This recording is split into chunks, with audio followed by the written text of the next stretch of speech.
এক গুৰুত্বপূৰ্ণ খবৰ দেৰগাঁৱত আচ্ছাৰ উত্তাল প্ৰতিবাদ অসম চৰকাৰ এনআৰএলৰ বিৰুদ্ধে ৰাজপথলৈ ওলাই আহিছে শতাধিক প্ৰতিবাদকাৰী অসম চাহ নিগমৰ অধীনস্থ গোলাঘাট জিলাৰ ৰঙামাটি চাহ বাগিচাৰ 300 বিঘা ভূমি অসম চৰকাৰে নুমলীগড় শোধনাগাৰ কৰ্তৃপক্ষক প্ৰদান কৰিবলৈ লোৱা কাৰ্যৰ বিৰুদ্ধে এই প্ৰতিবাদ কুমটাই ৰাজচক্ৰৰ জৰিয়তে অসম চৰকাৰলৈ পত্ৰ প্ৰেৰণ আচ্ছাৰ অসম চৰকাৰ মুৰ্দাবাদ এনআৰএল মুৰ্দাবাদ ধ্বনিৰে উত্তাল দেৰগাঁৱত আমি জনাইছো সেই গুৰুত্বপূৰ্ণ খবৰ দেৰগাঁৱত আচ্ছাৰ উত্তাল প্ৰতিবাদ অসম চৰকাৰ এনআৰএলৰ বিৰুদ্ধে ৰাজপথলৈ ওলাই আহিছে শতাধিক প্ৰতিবাদকাৰী অসম চাহ নিগমৰ অধীনস্থ গোলাঘাট জিলাৰ ৰঙামাটি চাহ বাগিচাৰ 300 বিঘা ভূমি অসম চৰকাৰে নুমলীগড় শোধনাগাৰ কৰ্তৃপক্ষক প্ৰদান কৰিবলৈ লোৱা কাৰ্যৰ বিৰুদ্ধে এই প্ৰতিবাদ কুমটাই ৰাজচক্ৰৰ জৰিয়তে অসম চৰকাৰলৈ পত্ৰ প্ৰেৰণ আচ্ছাৰ অসম চৰকাৰ মুৰ্দাবাদ এনআৰএল মুৰ্দাবাদ ধ্বনিৰে উত্তাল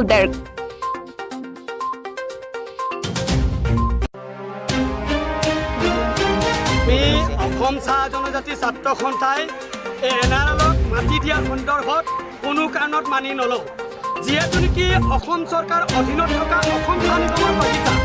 এই বাগিচাত বিভিন্ন ধৰণৰ সমস্যা আছে আজি আমাৰ 18 বছৰ হৈ গ'ল আমাৰ চাহ শ্ৰমিক ৰাইজে কিন্তু ৰেচন নাপায় 18 বছৰ হৈ গ'ল আমাৰ চাহ শ্ৰমিক ৰাইজে ৰেচন নাপায় আমাৰ দাবী হৈছে 351 টকা আমাৰ হাজিৰা বৃদ্ধি কৰিব লাগে আমাৰ দাবী হৈছে চাহ জনজাতিৰ লোকসকলক মাটিৰ পট্টা প্ৰদান কৰিব লাগে আমাৰ দাবী হৈছে চাহ জনগোষ্ঠীৰ লোকসকলক জনজাতিকৰণ কৰিব লাগে কিন্তু অসম চৰকাৰে 2016 চনত ঘোষণা কৰিছিল ভাৰত চৰকাৰে ঘোষণা কৰিছিল নৰেন্দ্ৰ মোদী ঘোষণা কৰিছিল যে आपकी बार हम लोग का जिला हम लोग 351 रुपया साथ श्रमिक को लिए हाजिरा देंगे लेकिन अभी तक कुछ नहीं 0 तो আমি অসম চৰকাৰৰ ছাত্ৰ সন্থা দাবী জনাইছো ভাৰতৰ প্ৰধানমন্ত্ৰী আৰু অসমৰ মুখ্যমন্ত্ৰী ডাঙৰীয়া